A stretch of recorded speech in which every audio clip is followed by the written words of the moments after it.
Welcome back. SuperTalk, Mississippi, the JT Show. Dave Hughes here, and on the guest line with us now, Captain Johnny Poulos with the Mississippi Highway Patrol. Cap, how you doing? Doing good, Dave. It's nice to talk to you. I know. You and I haven't talked in a while. We've both been busy, I guess.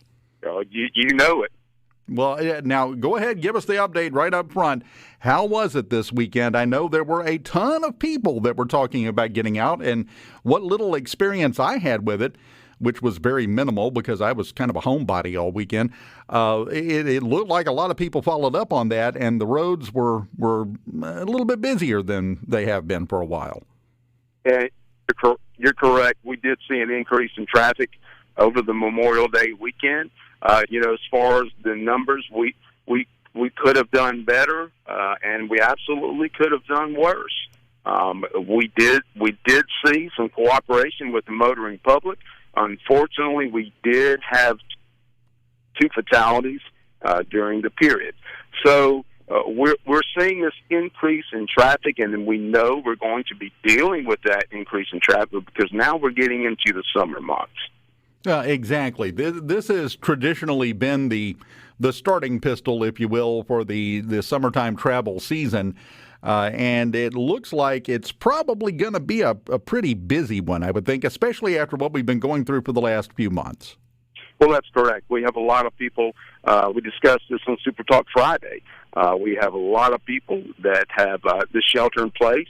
Definitely put that in place. Now some of the restrictions are starting to ease. People are going back to work. So, again, you're going to see increase in travel, more vehicles on the roadway. Well, I love this.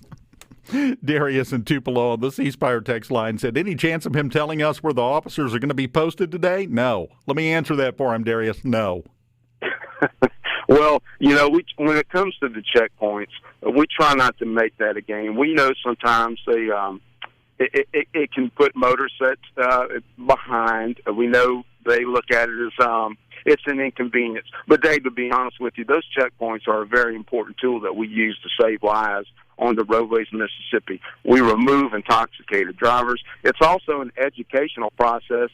For example, if someone comes through a checkpoint and they do not have a child properly restrained, we always step in and make sure that is corrected. So again, we know checkpoints can be an inconvenience, but again, very important tool when it comes to saving lives. Well, and that's the thing. I know a lot of people have the attitude that those checkpoints are there just to try to, write some tickets, generate some revenue. That's all they're doing. They're just messing with us, just trying to. No, they do have a very definite purpose, exactly what the captain just said, and it's not about that. And a lot of times, I remember, and I'm going to tell on myself here, Cap. One time I went through a checkpoint and near my house. And they came back up and said, sir, did you know your tag is expired? And I didn't. I hadn't noticed. I went, what? Wait. I thought I put that sticker on. No, okay. Didn't get a ticket for it. They're just letting me know, hey, take care of this. So it's not about generating revenue. It's not about writing tickets. It is about making it safer for folks on the road. You're correct. And here's the biggest thing. If everything is in place, if everything is valid, you should not be concerned about a checkpoint, other than sometimes it'll put you behind trying to reach your destination. But you're exactly right. It's used to, as far as safety, the safety campaign that we constantly preach, and it can be a positive thing for the motoring public.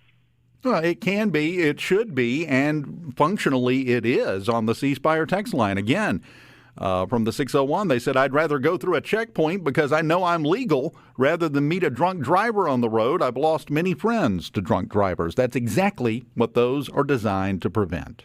That's absolutely correct. What we try to prevent is the knocks on the doors that law enforcement officers have to make to inform a loved one that someone in their family is not coming home. And I assure you, anyone that has suffered that type of grief or dealt with the loss of a loved one, they definitely understand the importance of checkpoints.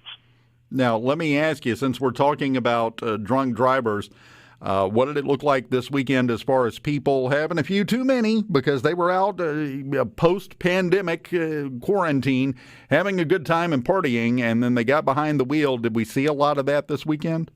Well, we had 153 DUI arrests across the entire state. And our period started Friday, Dave, at 12:01 a.m., and it concluded last night at midnight. And normally we see the increases in DUI on Saturday and Monday, which, of course, you know why that is. Saturday is the day after everyone has worked an entire week. Sunday is usually the rest period, but then yesterday was the holiday. And a lot of people participated in certain events, and we did see, the increase in the DUI arrest yesterday. So, again, big days, Saturday and Monday of the holiday period when it comes to DUI arrests. I know you said we did unfortunately have 2 fatalities over the holiday period. Do we have any idea about how many accidents that we saw that you guys worked at least? Well, we actually investigated 157 crashes on state and federal highway systems throughout the state, and we had 51 injuries. And, of course, and you phrased it perfectly as always, but that doesn't include if somebody, had a fender bender or an accident inside a city or in a place that wasn't on a state or a federal highway, that the highway patrol wouldn't be involved in. If the sheriff's department worked it or a city police department, it's not included in those statistics, right?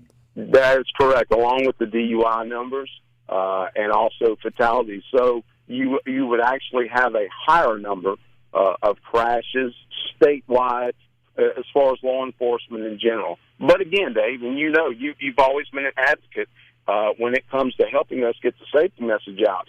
Law enforcement officers can't do it all. I think we know that manpower is always an issue. We rely on these responsible decisions by the motoring public. It's, they're taking their lives into their own hands, and they do have the power to take someone else's life on the road if they are not focused on driving. So, again, I know people get so desensitized with these holiday periods, but here's the thing. We can't stop. We've got a mission, and our mission is to save lives.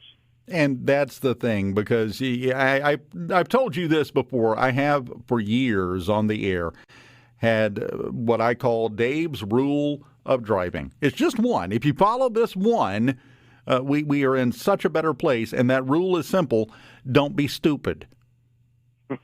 Whether you're drinking and you get behind the wheel, whether you decide to do something stupid, whether you're running late and you think going 80 is going to get you there faster than going 70, whatever it is, don't be stupid, and we get to avoid a lot of these problems, and a lot of people get to go home to their families instead of going somewhere on a stretcher instead, and that's what we try to avoid here.